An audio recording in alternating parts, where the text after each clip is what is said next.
So these are going to be the top 5 best decks in Hearthstone, and the first one's going to be Undead Priest, which is strong for several reasons. One, you have really good board presence. You have several 3-mana 4/3s, a couple of good 2-drops, a 2-mana 5/5 that you can silence to help stay on the board, and then you got good direct damage with the Mind Shear, as well as the Void Touch to amplify the damage, Shadowed Spirit, which gives you Death Rattle to do damage, and then you also have the Shadow Cloth Needle, which is actually really good with all the shadow spells that you have. To add on to the board presence, you have ways of bringing your minions back to dead with Animate Dead, as well as the High Cultist. You have the Undying Allies to give them Reborn. And then last but not least, you can either run Xyrella or Najak, whichever one you want. I like running Najak because it's a good mid-game swing if your opponent summons a big minion, whereas Xyrella is kind of like a late-game Hail Mary. Really comes down to what you personally want. Both are very good. The next best deck is going to be Imp Warlock, and you could run normal Imp Warlock or Curse Imp Warlock. They're both very strong and basically the exact same on the tier list. I'll put both in the description. So the idea behind the deck is pretty simple. For normal Imp Lock, you want to flood the board early with Imps and draw cards with Impending Catastrophe and via Library. It's the same for Curse Imp Lock. They differ in the mid and late game, where Curse Imp Lock wants to win the game with sometimes Reform, but usually just the infinite damage from the curses, or what seems to be infinite damage from the curses, whereas Imp Warlock wants to continue flooding the board and pumping things up even more with Shady Bartender, getting a really good board and putting No Fins Impossible on it, so that way the board is extremely sticky. I mean, this can sometimes be, if you play a Fiendish Circle turn 3, a couple things live, and then you play No Fins Impossible. This is easily a 2-mana, like 6/6, with the ability to have a Death Rattle that's kind of sticky on board and hard for your opponent to deal with.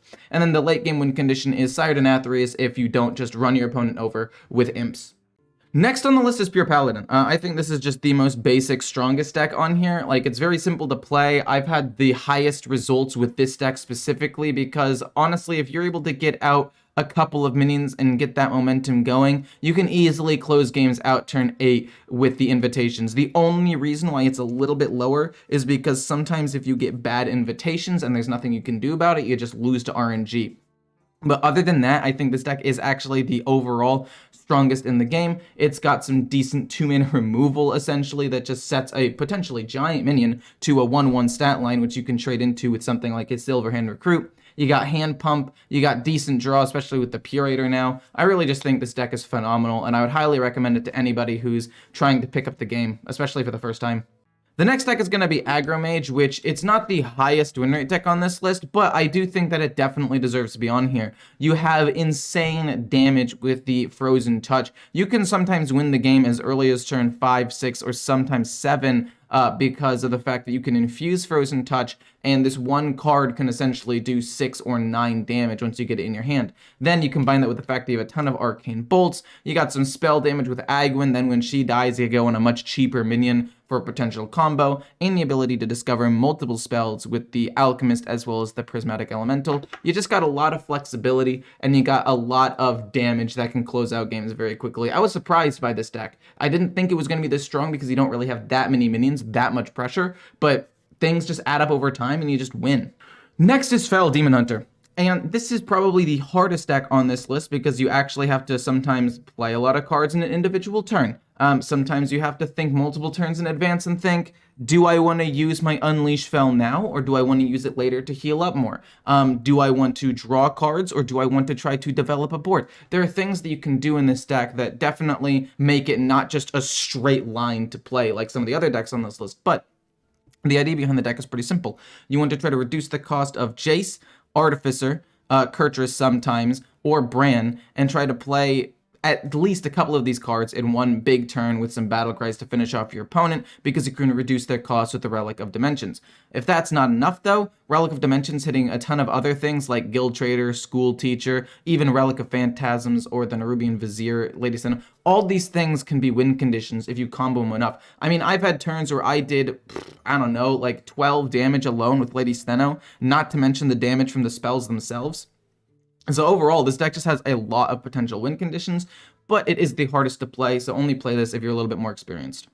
Last but not least is going to be Questline Druid. This is a deck that people have been telling me to play for a while, and I finally played it, and it felt really, really good. You can play Spammy Arcanist along with the Lingering Zombie for a pretty insane board wipe for 6 mana. It does at least 4 damage to the entire board, sometimes more if you can line it up. You got a couple of different win conditions with, you know, the Bran, Astalar, and a Nubricon combo that can do, I think, 56 damage. But you also have the ability to kind of combo with the quest reward from Guff, which allows you to do 8 damage and gain 8 armor. In some situations where armor is a little bit more important, you can play Bran plus Guff, or just Guff on his own in order to survive, deal with a minion, do a little bit of extra damage. And there are games where you just win the game by attacking your opponent. A Park Panther survives for a turn or two, and it gives you 3 damage every single turn. This deck is surprisingly good in a lot of different aspects, and you'd think that because it's a ramp, it would get killed by aggro, but because of Spammy Arcanist,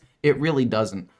And I guess just one meme deck, because I thought this deck did very, very well. The deck overall went 9-4. This was my mill priest, and don't get me wrong, I think that there are a lot better priest decks out there, like Shadow Priest. But if you want a kind of gimmicky deck that surprisingly performed pretty well, try this one out. I mean, you've got really good removal against early aggro with the Lightmaw Nether Drake, as well as Xyrella. You got a win condition with the Selfish Shellfish, although if you want to run something different, you definitely can.